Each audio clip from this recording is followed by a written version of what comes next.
जय श्री कृष्ण। नमस्कार साथियों, दक्ष कोचिंग क्लास में आपका हार्दिक स्वागत और अभिनंदन करता हूं। कल हमने स्टार्ट किया था आपके राजस्थान के भौतिक प्रदेश और हमने उसमें देखा था कि जो आपके भौतिक प्रदेश है इनका निर्माण कैसे हुआ था, यानी कि पृथ्वी पर आपके कैसे कैसे महाद्वीपों का निर्माण हुआ था और इन्हीं महाद्वीपों से क्या आगे क्या बन गए, देश बन गए, देश से क्या राज्य बने और राज्य से क्या हो गया, अलग अलग भौतिक प्रदेश की बात हमने की थी। और हमने देखा था कि जो राजस्थान के भौतिक प्रदेश है, इन भौतिक प्रदेशों को लेकर जो राजस्थान के भौतिक प्रदेश है, इन भौतिक प्रदेशों को लेकर जो सर्वप्रथम वर्गीकरण किया था वो क्या था, आपके प्रोफेसर वीसी मिश्रा ने। किसने किया था? आपका प्रोफेसर वीसी मिश्रा ने अपनी पुस्तक राजस्थान का भूगोल में सबसे पहले राजस्थान के भौतिक प्रदेशों का विभाजन किया था या आपके इनका बंटवारा किया था। और आपके प्रोफेसर वीसी मिश्रा ने राजस्थान के भौतिक प्रदेशों को 7 भागों में, कितने भागों में विभाजित किया था? आपके 7 भागों में विभाजित आपके किया था, जिसकी चर्चा हमने की थी। और जो आपकी पुस्तक आती है राजस्थान का भूगोल, इस राजस्थान के भूगोल का जो प्रकाशन किया गया वो आपके नेशनल टेक्स्ट बुक के द्वारा किया। किसके द्वारा किया गया था? आपका नेशनल टेक्स्ट बुक के द्वारा किया गया था। इनकी कल तक यहाँ तक हमने चर्चा की थी। आज हम आगे देखते हैं कि जो पहला वर्गीकरण तो आपके प्रोफेसर वीसी मिश्रा के द्वारा किया गया था, लेकिन राजस्थान के दूसरा जो वर्गीकरण दिया गया, यानी राजस्थान के भौतिक प्रदेशों को दूसरा वर्गीकरण दिया गया था, वो दिया गया था आपके एसके सिंह के द्वारा। समझना आपका, अगर बात करें तो राजस्थान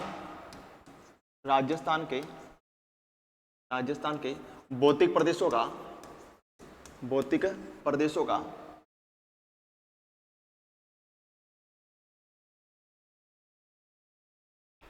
भौतिक प्रदेशों का दूसरा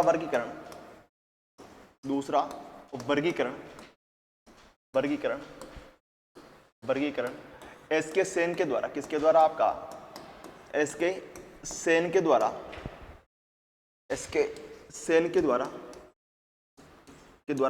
1968 में किया गया। कब किया गया? 1968 में किया गया था। 1968 में किया गया था।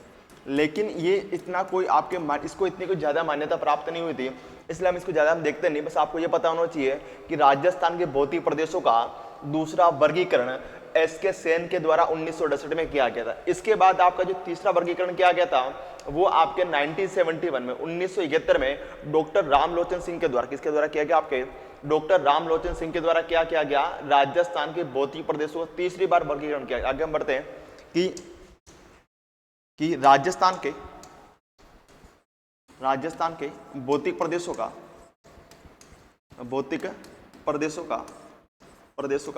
तीसरा वर्गीकरण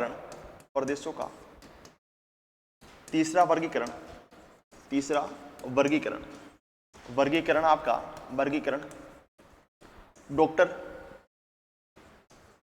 डॉक्टर रामलोचन सिंह के द्वारा किया गया। डॉक्टर रामलोचन सिंह के द्वारा किया गया। अब समझना कि सिंह के द्वारा किया गया, यानी कि जो राजस्थान में तीसरी बार भौतिक प्रदेश का वर्गीकरण किया गया था वो आपके डॉक्टर रामलोचन सिंह के द्वारा किया गया था। और रामलोचन सिंह का समझना आपका कि 1971 में कि प्रदेश के बारे में तो अगर बात करें, डॉक्टर रामलोचन सिंह का वर्गीकरण,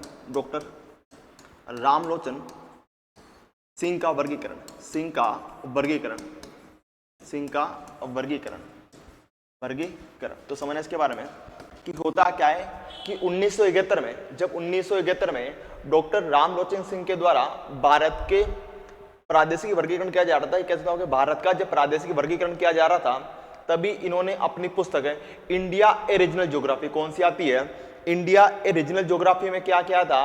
राजस्थान के भौतिक प्रदेशों का विभाजन किया था। यानी कह सकते हो आपके कि 1971 में भारत के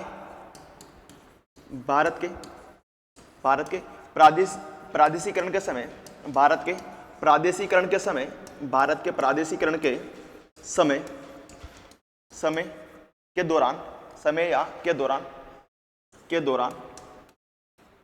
के दौरान अपनी पुस्तक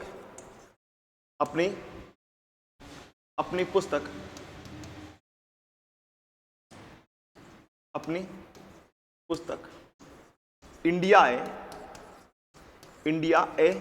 रीजनल ज्योग्राफी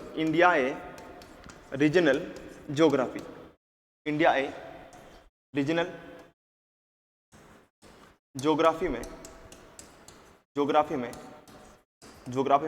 राजस्थान के, इंडिया ए रीजनल ज्योग्राफी में राजस्थान के भौतिक प्रदेश को, राजस्थान के भौतिक प्रदेशों का वर्गीकरण किया था। भौतिक प्रदेशों का वर्गीकरण किया, प्रदेशों का वर्गीकरण किया था।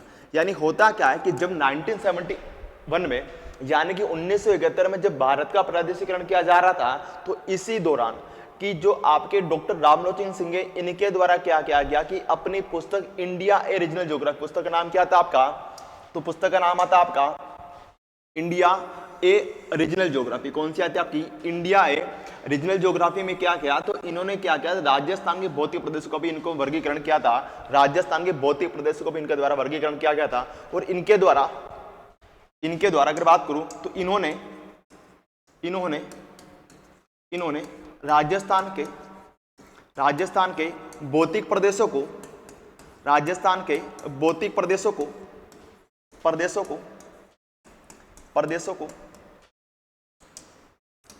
को 3 श्रेणियों में विभाजित किया।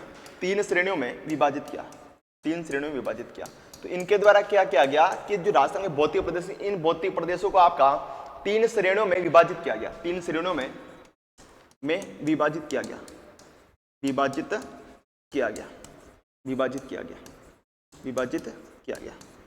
तो सीधा आपसे पूछा जाए तो इनके द्वारा क्या किया गया, तो इनके द्वारा आपको 3 श्रेणियों में राजस्थान के भौतिक प्रदेशों का विभाजन किया गया था। समझना 3 श्रेणी कौन कौन सी आती। सबसे श्रेणी आती, उसका नाम आता आपका बृहद श्रेणी।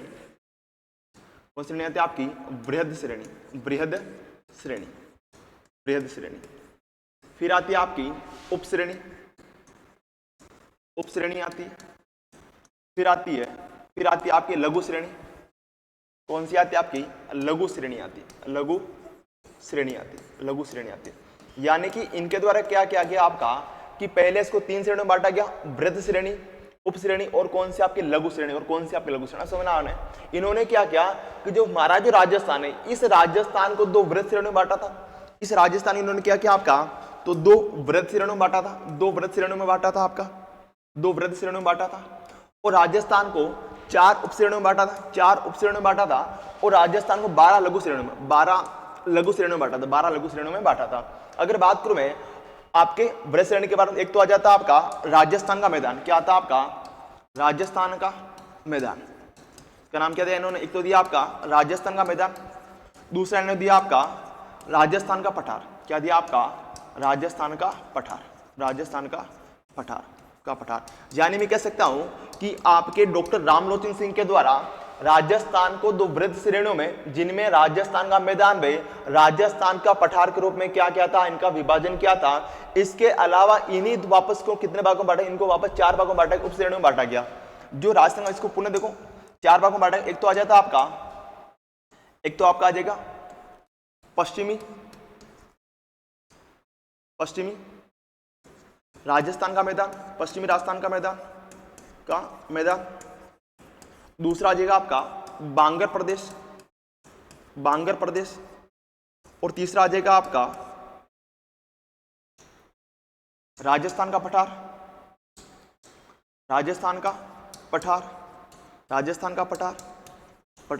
और चौथा आ जाएगा आपका चंबल बीहड़ प्रदेश। कौन सा आएगा आपका, चंबल बीहड़ प्रदेश। तो इनके द्वारा क्या किया गया, ये जो आपके 2 श्रेणियों में बांटा, इन्हीं 2 श्रेणियों पुणे कितने भागों में बांट दिया आपका, 4 भागों में बांट दिया। सबसे पहले कौन सा आता आपका, पश्चिमी राजस्थान का मैदान आता है, जिससे आपके पश्चिमी रहते हैं मरुस्थल कहते हो। दूसरा आता है आपका बांगर प्रदेश, तीसरा आता है आपका राजस्थान का पठार, और चौथा आपका चंबल बीहड़ प्रदेश। कौन सा था आपका, चंबल बीहड़ प्रदेश। फिर इनके द्वारा क्या किया कि ये जो 4 उपश्रेणियां हैं, इन 4 उपश्रेणियों को ही 3 आपकी 12 लघु श्रेणियों में बांटा गया। कि आपके डॉक्टर रामलोचन सिंह के द्वारा 4 उपश्रेणियों को ही 12 लघु श्रेणियों में बांटा गया। इसमें से जो आपका पश्चिमी राजस्थान का मैदान, इसको 3 भागों में बांटा गया, इसको 3 श्रेणियों में विभाजित किया गया, इसको आपके 3 श्रेणियों में विभाजित किया गया। और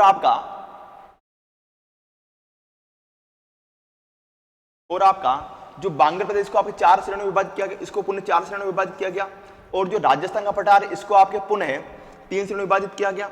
और आपका चंबल बेड़ क्षेत्र, इसको कितने भागों में बांटा, इसको पुनः आपके दो श्रेणियों में विभाजित किया गया। अब समझते हैं आपके जो पश्चिमी राजस्थान का मैदान, इसको पुनः तीन श्रेणियां कौन कौन सी, एक तो हो जाएगा आपका बीकानेर का मरुस्थलीय भाग यानी बीकानेर का मरुस्थल, बीकानेर का। दूसरा आ जाएगा आपका बीकानेर का, जैसलमेर का, और किसका आपके बाड़मेर का, बाड़मेर का लिख रहा हूं आपका यहां पर है, बीकानेर, जैसलमेर, किसका आपके बाड़मेर का मरुस्थलीय क्षेत्र, मरुस्थलीय क्षेत्र, मरुस्थलीय क्षेत्र, मरुस्थलीय क्षेत्र या मरुस्थलीय भाग। तो देखो इन्होंने क्या किया, तो जो पश्चिम राजस्थान का मैदान है इसको पुनः तीन श्रेणियों में बांटा है। अब तीन कौन सी लघु हो जाएगी, एक तो बीकानेर हो गया आपका बीकानेर का मरुस्थलीय क्षेत्र, दूसरा आपका जैसलमेर का मरुस्थलीय क्षेत्र, तीसरा हो जाएगा आपके बाड़मेर का मरुस्थलीय क्षेत्र, बाड़मेर का मरुस्थलीय क्षेत्र आपका हो जाएगा। फिर इन्होंने क्या किया कि जो बांगर प्रदेश, इस बांगर प्रदेश को पुनः आपके चार श्रेणियों में बांटा गया। एक तो आ जाएगा आपका, अगर बात को आपका गग्गर प्रदेश, कौन सा आपका गग्गर प्रदेश आ जाएगा आपका, एक आ जाएगा आपका शेखावाटी प्रदेश, शेखावाटी प्रदेश, और एक आ जाएगा आपका नागौरी उच्चभूमि प्रदेश, नागौरी उच्चभूमि प्रदेश, नागौरी उच्चभूमि प्रदेश, उच्चभूमि प्रदेश, उच्चभूमि प्रदेश। एक आ जाएगा आपका लूणी बेसिन या गोडवाड़ बेसिन, लूणी बेसिन या Godwar basin, Luni basin Godwar basin. इसको आपके इनके द्वारा बांगर प्रदेश में बांटा गया। फिर आते हैं राजस्थान का बांटा, इसको तीन भागों में बांटा। एक तो आ जाएगा आपकी, इसमें आ जाएगा उत्तरी रावली वाला भाग, उत्तरी रावली, अरावली, अरावली। फिर आ जाएगा आपकी मध्य बे, दक्षिणी रावली, दक्षिणी रावली, दक्षिणी रावली।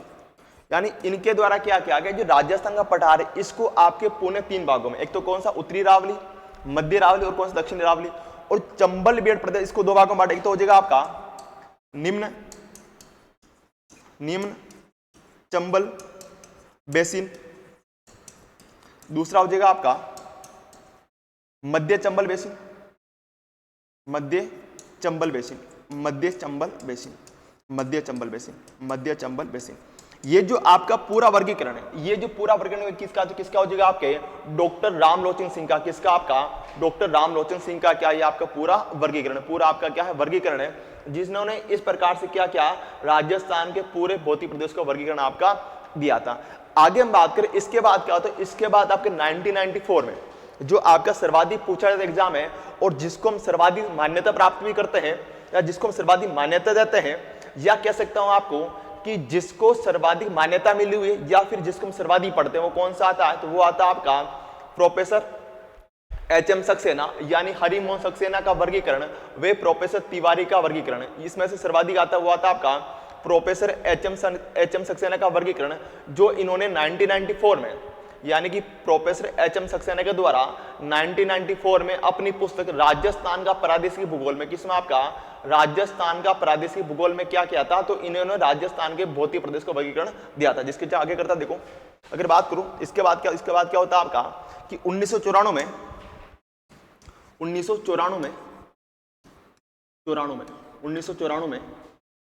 एच.एम. सक्सेना, यानी आपके हरिमोहन सक्सेना, एच.एम. सक्सेना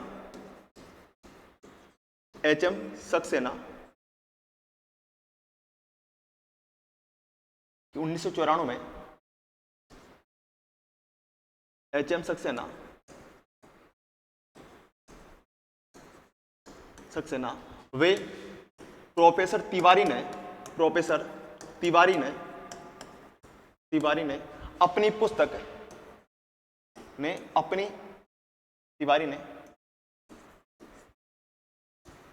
अपनी पुस्तक राजस्थान का प्रादेशिक भूगोल, क्या नाम था पुस्तक का नाम आपका राजस्थान का प्रादेशिक भूगोल, राजस्थान का प्रादेशिक भूगोल में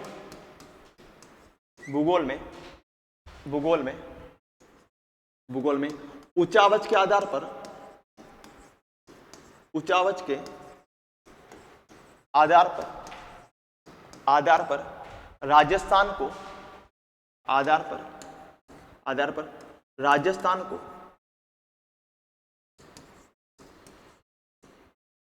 राजस्थान को चार भौतिक प्रदेशों में विभाजित किया। भौतिक प्रदेशों में प्रदेशों में विभाजित किया विभाजित किया विभाजित किया किया जो कि निम्न है, किया जो कि क्या हो जाएगा आपका, जो कि निम्न है, निम्न है। अब देखो कि अब क्या किया गया, तो अब आपके एचएम सक्सेना के द्वारा भी क्या किया गया, राजस्थान के भौतिक प्रदेश को विभाजन किया गया था और इनके द्वारा क्या किया, तो इनके द्वारा राजस्थान को 4 भौतिक प्रदेशों में बांटा गया था, जो कि आपके निम्न सबसे पहला आता है वो आता आपका पश्चिमी रेतीला मरुस्थल। कौन सा आता आपका, पश्चिमी रेतीला मरुस्थल मरुस्थल। दूसरा आता है वो आता आपका अरावली पर्वतीय प्रदेश, अरावली पर्वतीय प्रदेश, पर्वतीय प्रदेश। और तीसरा आता है वो आता आपका पूर्व का मैदान, पूर्व का मैदान आता है। और चौथा आता है वो आता आपका दक्षिणी पूर्वी पठारी प्रदेश, दक्षिणी पूर्वी पठारी प्रदेश, पूर्वी पठारी प्रदेश, पठारी दक्षिणी पूर्वी पठारी प्रदेश, पूर्वी पठारी प्रदेश, जिसे कहा जाता है आपका हाड़ौती का पठार, जिसे कहा जाता है आपका हाड़ौती पठार कहा जाता है, जिसे आपका हाड़ौती का पठार कहा जाता है, जिसे हाड़ौती का पठार कहा जाता है, पठार कहा जाता है। तो यह इनके द्वारा क्या किया, तो इनके द्वारा आपके 4 भागों में बांटा गया। सबसे पहला आता पश्चिमी रेतीला मरुस्थल, दूसरा आता आपका अरावली पर्वतीय प्रदेश, तीसरा आता पूर्व का मैदान, चौथा आता आपका दक्षिणी पूर्वी पठारी प्रदेश, जिसे आपके हाड़ौती पठार कहा गया था। ये तो आपके एचएम सक्सेना के द्वारा वर्गीकरण दिया गया था। अब हम पढ़ेंगे आपके राजस्थान के 4 भौतिक प्रदेश के बारे में, जो इन्हीं से हम संबंधित पढ़ेंगे। ये आपके क्या होने वाले, राजस्थान 4 भौतिक प्रदेश होने वाले। लेकिन इनसे पहले ऐसी हम सारणी बनाएंगे जिसके अंदर हम कैसे पढ़ेंगे और इनका कैसे कैसे डिवाइडेड किया गया आगे चल, वो भी हम विस्तार समझेंगे। अब हम क्या करेंगे, एक 4 भौतिक प्रदेश ऐसी सारणी बनाएंगे जिसमें आपके साथ में पूरा क्लियर आपका हो जाएगा, या कह सकता हूं ऐसा हम फ्लो चार्ट बनाएंगे इन भौतिक प्रदेशों का, जिसमें आपको एक ही बार में पूरा अच्छे समझ में आपका आ जाएगा। देखो कैसे बनाते हैं। अगर बात करूं मैं, अब देखो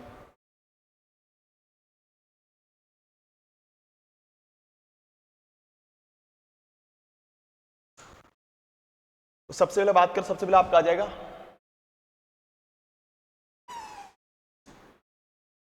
वो आ जाएगा आपका पश्चिमी रेतीला मरुस्थल। क्या आ जाएगा आपका, पश्चिमी रेतीला मरुस्थल, मरुस्थल। दूसरा आ जाएगा वो आ जाएगा आपका अरावली पर्वतीय प्रदेश, पर्वतीय प्रदेश, पर्वतीय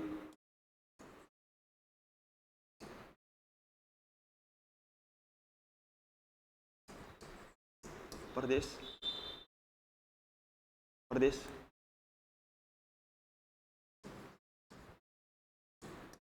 और तीसरा आ जाएगा वो आ जाएगा आपका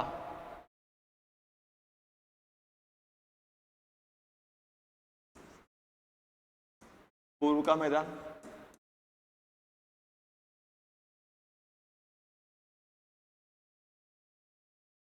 पूर्व का मैदान आ जाएगा आपका मैदान। चौथा जगह वो आ जाएगा आपका दक्षिणी पूर्वी पठारी प्रदेश, दक्षिणी पूर्वी पठारी प्रदेश, पठारी प्रदेश।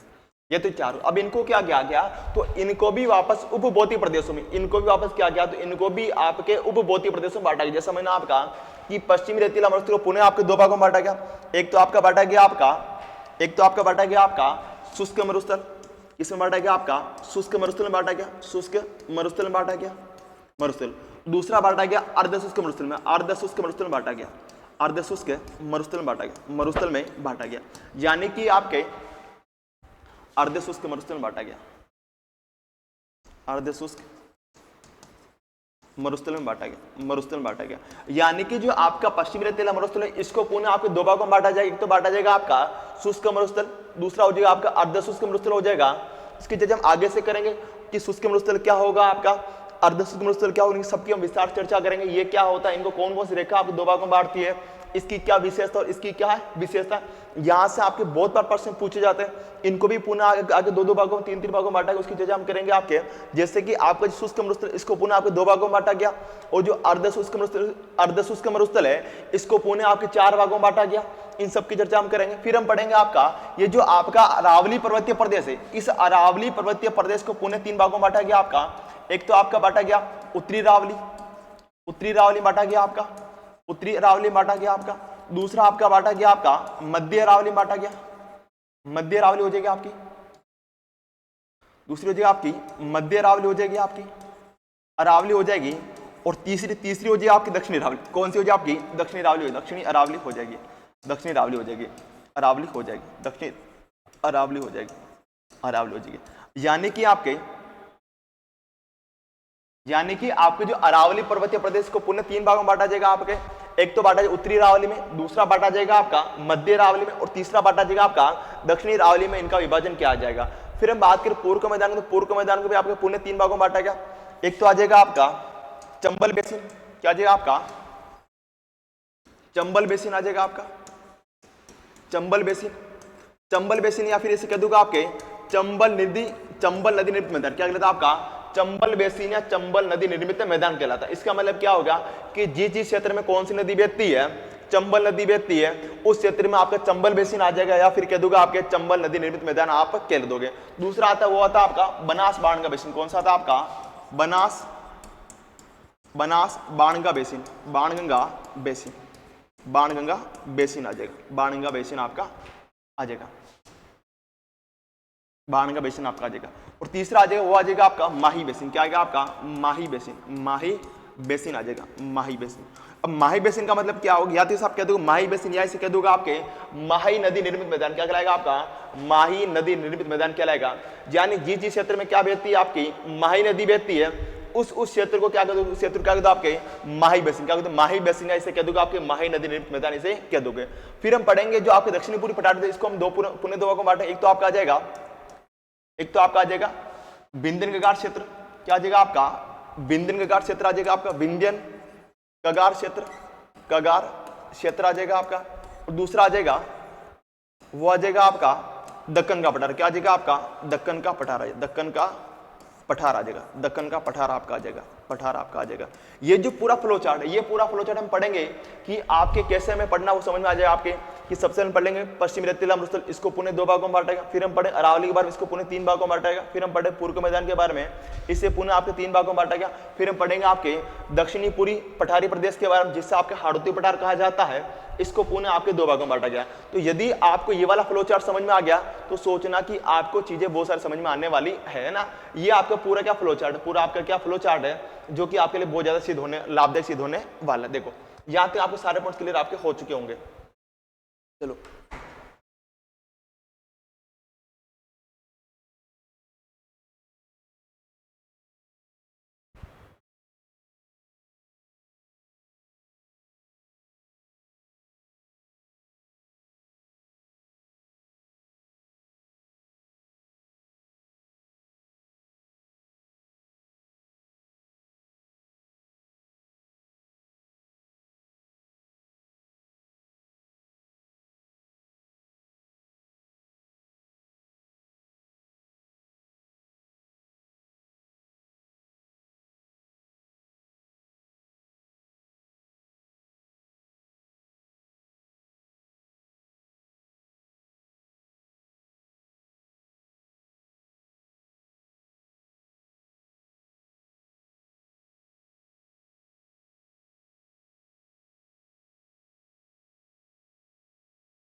ठीक है, चलो यहाँ पे आपको समझ में आगे चर्चा करते हैं। सबसे पहले पढ़ेंगे आपके पश्चिमी रेतीला मरुस्थल। क्या पढ़ेंगे आपके? पश्चिमी रेतीला मरुस्थल। पहला हो जाएगा आपका पश्चिमी रेतीला मरुस्थल, रेतीला मरुस्थल, मरुस्थल। और इसके बारे में बात करें तो इसकी उत्पत्ति लेकर चर्चा करें। सबसे पहले तो इसकी उत्पत्ति आपकी चतुर्थक महाकल्प की पश्चिमी रेतीला मरुस्थल की उत्पत्ति या इसका निर्माण चतुर्थक महाकल्प या इसे कहा जाता है आपका नूतन महाकल्प या इसे कहा जाता है आपका कि चतुर्थक महाकल्प या नूतन महाकल्प या इसे कहा जाता है आपका नियोजक एरा कहा जाता है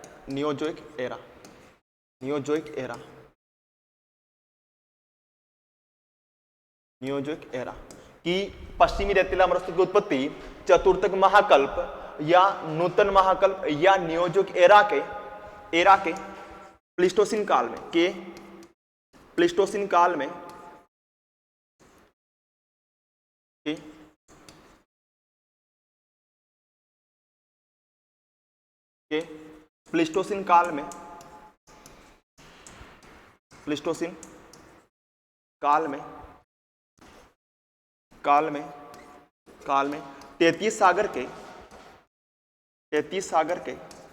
33 सागर के अवशेष के रूप में हुई 33 सागर के अवशेष के रूप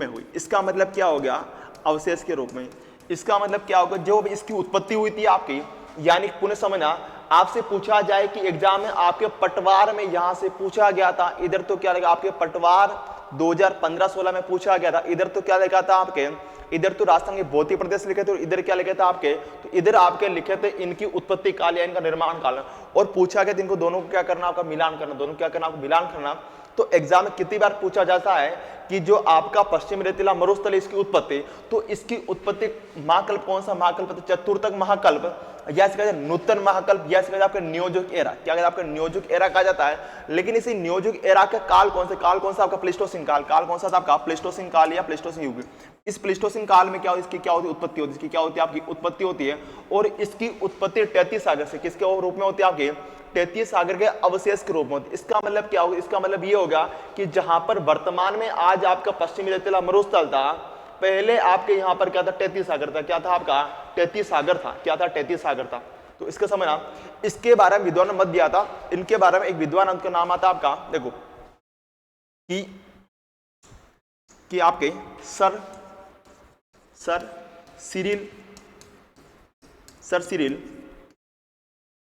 सिरिल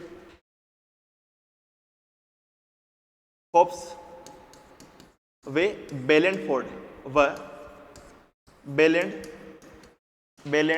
फोर्ड के अनुसार ये विद्वान आती है विद्वान कहता है आपके यानी कि आपके सर सिरिल फोर्ब्स वे बेलेंड फोर्ड कहते हैं कि जहां पर आज आपका क्या मरुस्थल है वहां पर पहले क्या था 33 सागर था पहले क्या था 33 सागर ये कहता है कि जब आपका साइनोजिक एरा यानी कि आपका जो तीर्थक महाकल्प था या जिसे कहा जाता है साइनोजिक एरा तीर्थक महाकल्प या साइनोजिक एरा के ट्रेसरी काल में कौन से काल में आपके ट्रेसरी काल में यहाँ पर क्या तो यहाँ पर क्या था 33 सागर था क्या था आपका 33 सागर था लेकिन कुछ मानवीय क्रियाओं के कारण जैसे आपका क्या होता है कुछ मानवीय क्रियाओं कुछ प्राकृतिक क्रियाओं के कारण क्या होता है कि यहाँ पर आपके वर्तमान में यहाँ पर आपके मरुस्थल का निर्माण हो चुका जैसे कारण हो सकता है आपके क्या होना समुद्र का पीछे की ओर हटना आपका इसके अलावा अतिचारण हो गया आपका पशुचारण हो गया आपका मृदा का अप्रतिबंध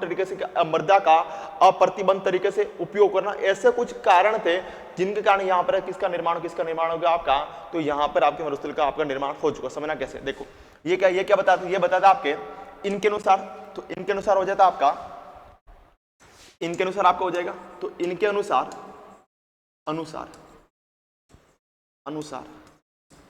तीर्थक महाकल्प में किस महाकल्प में आपके तीर्थक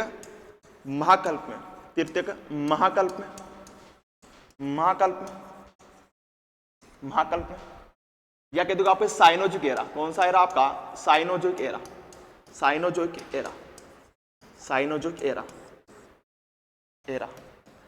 के ट्रेसरी काल में कौन से काल में आपके ट्रेसरी काल में एरा के ट्रेसरी काल में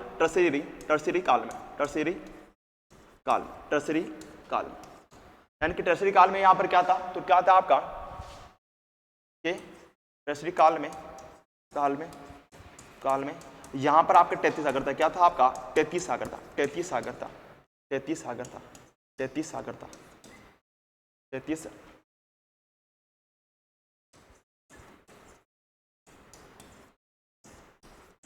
33 सागर था।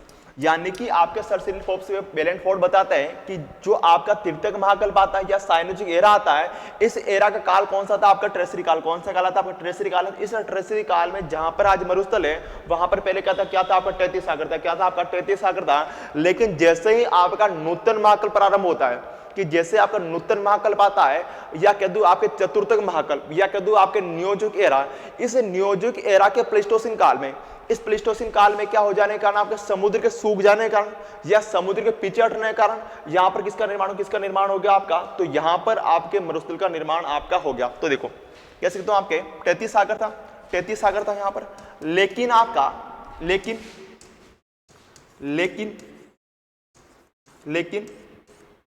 लेकिन आपका चतुर्थक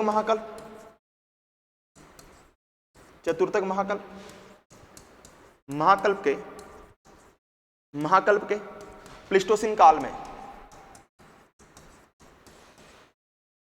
प्लेस्टोसिन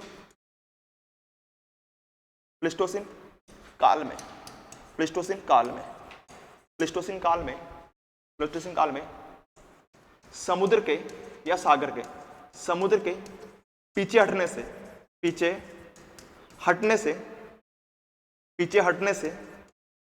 से मरुस्थल का निर्माण हो गया। मरुस्थल का निर्माण हो गया। इसका मतलब यह कहता है कि यहां पर क्या होता है, जैसे आपका चतुर्थ महाकल्प स्टार्ट होता है या नूतन महाकल्प आता है, कौन सा एरा आता है? आपका नियोजिक एरा।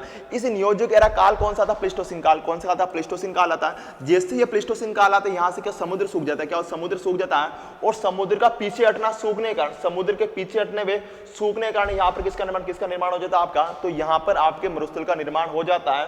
अब देखो, जिसके प्रमुख कारण है पीछे हटने के कारण मरुस्थल का निर्माण हो जाता है, जिसके, इसके अलावा अन्य कारण हो गया आपका, अन्य कारण समुद्र का सूखना, समुद्र का या सागर का सूखना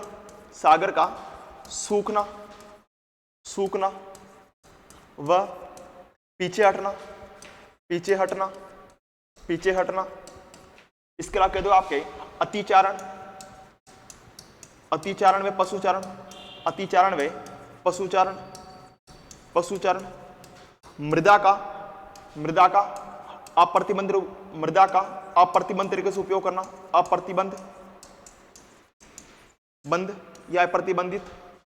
बंधित तरीके से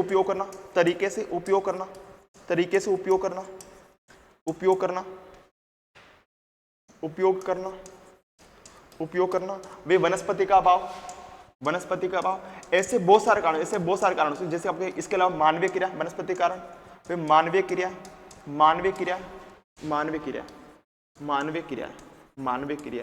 यानी कि ऐसे बहुत सारे कारण थे। इन कारणों से क्या हो गया? यहाँ पर क्या हो गया? आपके मरुस्थल का निर्माण आपका हो गया। आपने गांव में देखा भी होगा ना, आपने देखा होगा कि जब कोई तालाब भरा, समझता देखना, आपने देखा होगा कि जब कोई तालाब भरा होता है ना, जब तालाब सूखता है तो क्या होता है? किनारों के पास में आपके वहां से पानी अंदर की ओर जाने लगता है और किनारों के पास में वहां पर क्या आपकी भूमि दिखाई देने लग जाती है। इसको मैप में समझते हैं अच्छे से। अब देखो, अगर मैप में बात करूं इसके बारे में,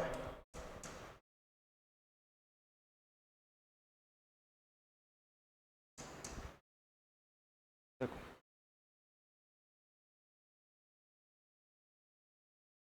समझना, ये आपकी मध्यम अरावली होगी, ये आपकी क्या अरावली होगी, ये आपकी अरावली होगी, ये अरावली। अब यहाँ पर पहले क्या था आपका? पूरा क्या था? 33 सागर था। मान लो ये पूरा क्या था आपका? 33 सागर था। पूरा आपका क्या था? 33 सागर था। पूरा आपका 33 सागर था। इस टाइप से पूरा आपका क्या था? 33 सागर था ना। ये पूरा आपका 33 सागर था। यहाँ से पूरा कहते हैं 33 सागर का भरा हुआ, पानी भरा हुआ था। लेकिन क्या होता है, ये जो पूरा पानी भरा हुआ है ना, इसमें पूरा क्या आपका पानी है, पूरा आपका क्या पानी भरा हुआ, ये आपका पानी भरा। लेकिन क्या होता है कि जैसे कुछ मानवीय क्रिया होती है, अब मानवीय क्रियाओं के कारण क्या होता है? समुद्र पीछे हटने का मतलब क्या होगा? समुद्र है जो धीरे धीरे किसकी ओर हट गया? आपके पीछे की ओर हटता चलेगा। अब समझो, जैसे कि यहाँ पर आपकी कुछ मानवीय क्रिया, यहाँ पर अतिचारण हुआ तो यहाँ से क्या आपके भूमि साफ दिखाई देना प्रारंभ होगी। यहाँ से क्या होता है? यहाँ से आपकी भूमि साफ दिखाई देना प्रारंभ होगी। तो यहाँ से आपकी भूमि साफ दिखाई देना प्रारंभ। अब ये यहाँ से आपका मरुस्थल हटता गया, यहाँ से सागर हटता गया, आपका यहाँ मरुस्थल बन गया। फिर आपका पीछे हटा और पीछे हटा, ऐसे क्या करता गया? आपका पीछे हटता गया, ऐसे आपका क्या करता? पीछे हटता गया। और धीरे धीरे क्या होगा, ये वाला जो भूभाग है समुद्र जो पीछे हट गया आपको, और पीछे पीछे हटते आपके राजस्थान से बाहर चला गया, और यहाँ पर किसका निर्माण हो गया आपके मरुस्थल का निर्माण हो गया, मरुस्थल का निर्माण हो गया, मरुस्थल का निर्माण हो गया, मरुस्थल का निर्माण हो गया, निर्माण हो गया, निर्माण आपका हो गया। अब आपको आई होप यहाँ पे आपको समझ में आ चुका होगा इसका निर्माण कैसे होता है, आपको 3 पॉइंट समझ में आ चुका होगा। अभी तक हमने केवल 2 ही प्रश्न पढ़े ना, इसके अलावा प्रश्न याद पूछे जाए, सीधा पहली बात आपको पुनः याद करना, सीधा पहले आपसे पूछा जाए कि उसकी उत्पत्ति कौन से काल में हुई, काल कौन सा याद करना आपका, प्लेस्टोसिन काल, काल कौन सा याद करना आपका, प्लेस्टोसिन काल याद करना, प्लेस्टोसिन काल, प्लेस्टोसिन काल में इसकी क्या उत्पत्ति हुई, प्लेस्टोसिन काल में इसकी क्या उत्पत्ति हुई, प्लेस्टोसिन काल में इसकी क्या होती है आपकी उत्पत्ति हुई थी। ये पहला पॉइंट आपको ये याद करना। सेकंड पॉइंट आपको क्या याद करना है, कल्प कौन सा था, महाकल्प कौन सा आपका, चतुर्थक महाकल्प, चतुर्थक महाकल्प, महाकल्प था, जिसे कहा जाता है नियोजक एरा, इसे कहा जाता है आपका नूतन महाकल्प। इस काल में यहाँ पर इसकी उत्पत्ति हो चुकी थी, लेकिन सागर कब था, यहाँ पर सागर था आपका टर्शियरी युग में, कब था आपका टर्शियरी युग में, टर्शियरी युग में आपका यहाँ पर क्या था, सागर था, युग में या काल में यहाँ पर क्या था, सागर था, या तृतीयक महाकल्प में यहाँ पर क्या था आपका, सागर था, तृतीयक महाकल्प में आपका सागर था, तृतीयक महाकल्प में सागर था, महाकल्प में आपका सागर था। आपको पॉइंट्स यही याद करना है, देखो पुनः समझना, आपसे पूछा है यहाँ पर सागर का था, कब था आपके टर्शियरी युग में यहाँ पर सागर था, और प्लेस्टोसिन काल में यहाँ पर क्या बन गया, मरुस्थल, क्या बन गया, मरुस्थल आपका बन चुका था। यहाँ पे आपको 2 पॉइंट आई हो आपको समझ में आ चुके होंगे। अब देखो हमने बता दिया यहाँ पर मरुस्थल हो गया, लेकिन विद्वान बताते हैं कि इसको हम कैसे मान लेंगे यहाँ पर मरुस्थल है, सॉरी इसको हम कैसे मान लेंगे यहाँ पर सागर था।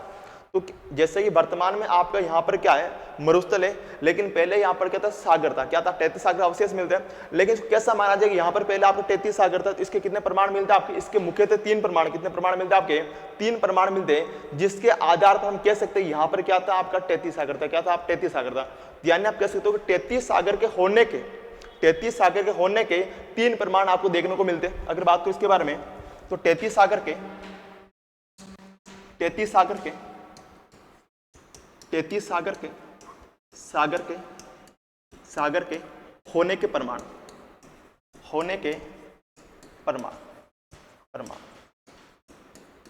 देखो पहला प्रमाण सर्वाधिक सीधा पूछा जाता है आपका कि आपके जो राजस्थान में सर्वाधिक खारे पानी की जिले, राजस्थान में सर्वाधिक खारे पानी की जिले, सर्वाधिक खारे पानी की जिले, खारे पानी की जिले, खारे पानी की जिले, पानी की जिले, जिले कहाँ पाई जाती है कि जिले पश्चिमी रेतीला मरुस्थल में, पश्चिमी रेतीला मरुस्थल में पाई जाती है, रेतीला मरुस्थल में पाई जाती है, पश्चिमी रेतीला मरुस्थल में पाई जाती है, मरुस्थल में पाए जाती। आपने देखा भी होगा कि जो राजस्थान में सर्वाधिक खारे पानी की जिले है, राजस्थान में जो सर्वाधिक खारे पानी की जिले है, ये आपको पश्चिमी रेतीला मरुस्थल में देखने को मिलती है। कहाँ पर मिलती है, पश्चिमी रेतीला मरुस्थल में देखने को मिलती है। एक तो आपको पता है कि यहाँ पर जो पानी खारा क्यों होगा, क्योंकि आपने देखा होगा कि आपने कई बार ट्राई भी किया होगा, आपने सुना भी होगा, आपने देखा भी होगा कि जो आपका समुद्र का पानी होता है वो कैसा होता है, आपका खारा होता है, समुद्र का पानी कैसा खारा होता है। लेकिन हमारे यहाँ पर किसका पानी खारा आ रहा है, आपका जो आपका पश्चिम रेतीला मरुस्थल है, यहाँ पर पानी क्या खारा आ रहा है। अब खारा आने का प्रमुख कारण क्या, तो क्या कारण होगा आपका, कारण यही होगा कि यहाँ पर पहले क्या था, सागर था, इसलिए इसका पानी कैसा था, खारा आता है। कैसा आता, खारा आता है कि पश्चिमी रेतीला मरुस्थल में सर्वाधिक क्या पाई, खारे पानी जिले पाई जाती है। खारे पानी जिलों के आधार पर हम कह सकते हैं कि यहाँ पर पहले क्या था, 33 सागर था। क्या था, 33 सागर था, क्योंकि सागर का पानी हमेशा कैसा होता है, खारा होता है, हमेशा कैसा होता है आपका, खारा होता है। पहला प्रमाण था आपका। दूसरा प्रमाण ये होता है, दूसरा प्रमाण ये होता है आपका कि जो पश्चिमी रेतीला मरुस्थल है, इस पश्चिमी रेतीला मरुस्थल में आपका टर्शियरी कालीन, इस पश्चिमी रेतीला मरुस्थल में आपका टर्शियरी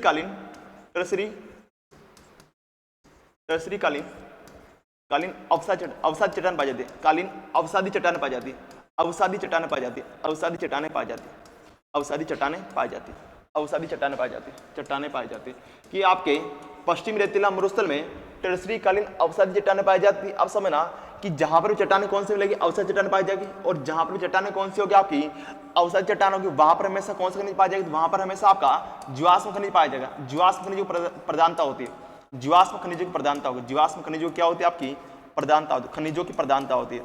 यानी जिस भी क्षेत्र में कौन सी चट्टानें पाई जाती है, आपकी अवसादी चट्टानें पाई जाती है, वहां पर हमेशा जीवाश्म खनिजों की प्रधानता पाई जाती है। अब जीवाश्म खनिज कौन सा आता है, एक तो आ जाता है आपका, कौन सा आता है आपका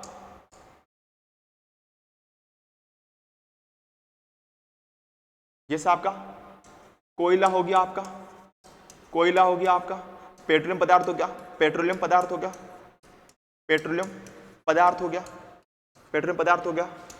फिर हो गया आपका प्राकृतिक गैस हो गया, आपका प्राकृतिक गैस हो गया, प्राकृतिक गैस हो गया, प्राकृतिक गैस हो गया। इसके अलावा आपका चूना पत्थर हो गया, चूना पत्थर हो गया। ये सारे कैसे खनिज, ये सारे कैसे खनिज आपके जीवाश्म, कैसे आपके जीवाश्म खनिज है। कोयला, पेट्रोलियम पदार्थ, प्राकृतिक गैस और कौन सा आपके चूना पत्थर, ये सारे कैसे खनिज आपके जीवाश्म खनिज, कैसे खनिज आपके जीवाश्म खनिज है। अब आपको पता है कि आपने देखा कि जो विश्व में सर्वाधिक पेट्रोल निकलता है, कि विश्व में जो सर्वाधिक पेट्रोल निकलता है वो कहां से निकलता है, आपके समुद्र से। कहां से निकलता है, आपके समुद्रों से। क्या निकलता है आपका, विश्व में सर्वाधिक पेट्रोल आपका निकलता है। लेकिन हमारे राजस्थान में पेट्रोल कहां से निकलता है, आपका पश्चिम रेतीला मरुस्थल से निकलता है। कि विश्व में तो आपका सर्वाधिक पेट्रोल, विश्व में सर्वाधिक पेट्रोल आपका समुद्र से निकलता है। लेकिन हमारे राजस्थान पेट्रोल कहां से निकलता है, आपका पश्चिमी रेतीला मरुस्थल से निकलता। अब यहां से क्यों निकलता है, क्योंकि यहाँ पर पहले क्या था, आपका सागर था। पहले क्या था यहाँ पर आपका सागर था, इसलिए यहां से क्या निकलता है, आपको क्या निकलता है, पेट्रोल निकलता है। क्या निकलता है, पेट्रोल पदार्थ आपके निकलते हैं। तो इसे हम कह सकते हैं कि आपके राजस्थान में जो सर्वाधिक पेट्रोल पदार्थ निकलता है, कि राजस्थान में जो सर्वाधिक पेट्रोल पदार्थ निकलता है वो कहां से निकलता है, आपका पश्चिम राजस्थान। कहां से निकलता है, आपका पश्चिमी राजस्थान से निकलता है, पश्चिमी राजस्थान से निकलता है, पश्चिमी राजस्थान से निकलता है, पश्चिमी राजस्थान से निकलता है। अब पश्चिमी राजस्थान से क्यों निकलता है, क्योंकि यहाँ पर पहले क्या था, आपका सागर था। पहले क्या था, आपका सागर था, इसलिए से निकलता है, क्योंकि यहाँ पर पहले क्या था, सागर था। सागरे होने कारण यहाँ से आपका पेट्रोल पदार्थ आपका निकल सकता। दूसरा कारण, दूसरा प्रमाण आपका ये हो गया। तीसरा प्रमाण आता है, ये आता आपका कि यहाँ के कि कुलदरा गांव से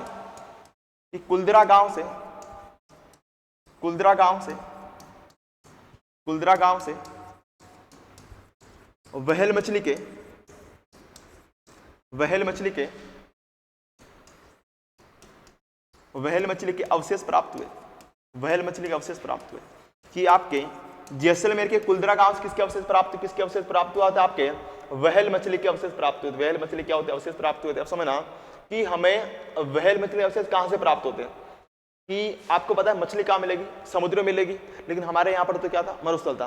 कि यानी समझना कि यहाँ पर पहले क्या था, समुद्र था, इसलिए यहाँ पर आपकी व्हेल मछली भी पाई जाती थी। ऐसा माना जाता है कि यहाँ पर पहले आपका समुद्र था और समुद्र होने के कारण यहाँ पर क्या पाई जाती थी, आपकी व्हेल मछली पाई जाती, जिसके अवशेष हमें यहाँ से कुलदरा गांव से मिलते। किससे मिलते, कुलदरा गांव से मिलते। यानी जो तीन प्रमाण है आपके, तीन प्रमाण हमें बताते कि पहले यहाँ पर क्या था आपका मरुस्थल था। पहले यहाँ पर क्या था आपका सागर था। पहले क्या यहाँ पर क्या था आपका सागर कौन सा था, तैतीस सागर था। तो सीधा प्रश्न आपसे अच्छे एग्जाम में, अच्छे लेवल एग्जाम से पूछा जाएगा कि आप बताइए, ये आपके इंटरव्यू तो एग्जाम में पूछे जाते हैं ना, कि आप बताइए, आप मानते हो कि आपका जो वर्तमान में पश्चिम रेतीला मरुस्थल है, यहाँ पर पहले क्या था, 33 सागर था। इसके प्रमाण कितने प्रमाण है, तीन प्रमाण कौन से हो जाएगा। पहले तो सर्वाधिक खारे पानी जिलों का पाया जाए ना। सेकंड आपका ये हो जाएगा कि यहाँ पर आपके सर्वाधिक जीवाश्म खनिज पाए जाते हैं, जिसमें कोयला हो गया, पेट्रोलियम पदार्थ हो गया, और कौन सा आपका कोयला, पेट्रोलियम पदार्थ, प्राकृतिक गैस, आपके चूना पत्थर हो गया। अब देखो, विश्व में सर्वाधिक पेट्रोल तो आपके समुद्र से निकलता है, लेकिन हमारे यहाँ से कहाँ से निकलता है आपका, तो हमारे यहाँ पर आपके पश्चिमी रेतीला मरुस्थल से निकलता है। तो पहले यहाँ पर क्या था, आपका सागर था, इसलिए आपके वर्तमान में क्या निकलता है, पेट्रोल आपका निकलता है। और तीसरा पॉइंट हो जाएगा आपका कि आपके जैसलमेर में, यानी पश्चिमी रेतीला मरुस्थल में कौन सा कुलदरा गांव।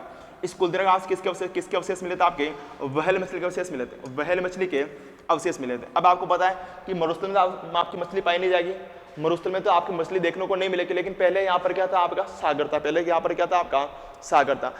यहाँ पर सागरीय बाग होने के कारण भी आपको देखने के मछली के अवशेष आपके मिलते हैं। तो यहाँ तक क्या हो चुका, यहाँ तक हमारे क्या हो चुका आपका, इसकी उत्पत्ति के बारे में, इसकी उत्पत्ति के सारे पॉइंट्स हमारे क्लियर हो चुका है। अब देखो, अगर बात करूं कि आपका इसको लाइन समझना आपका कि पश्चिमी रेतीला मरुस्थल, वेरी मोस्ट हो जाएगा आपकी लाइन आपकी कि पश्चिमी रेतीला मरुस्थल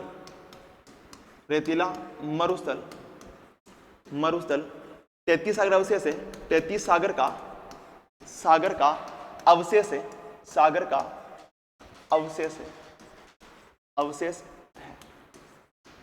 है। जबकि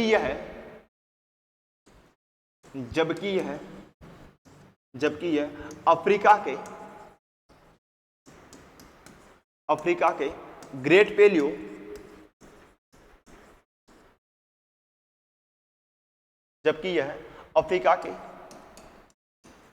पेलियो आर्कटिक मरुस्थल का भाग है, आर्कटिक मरुस्थल का भाग है, आर्कटिक मरुस्थल का भाग है, मरुस्थल का भाग है, मरुस्थल का भाग है, मरुस्थल का भाग है, मरुस्थल का क्या आपका भाग है, क्या है इसका भाग है।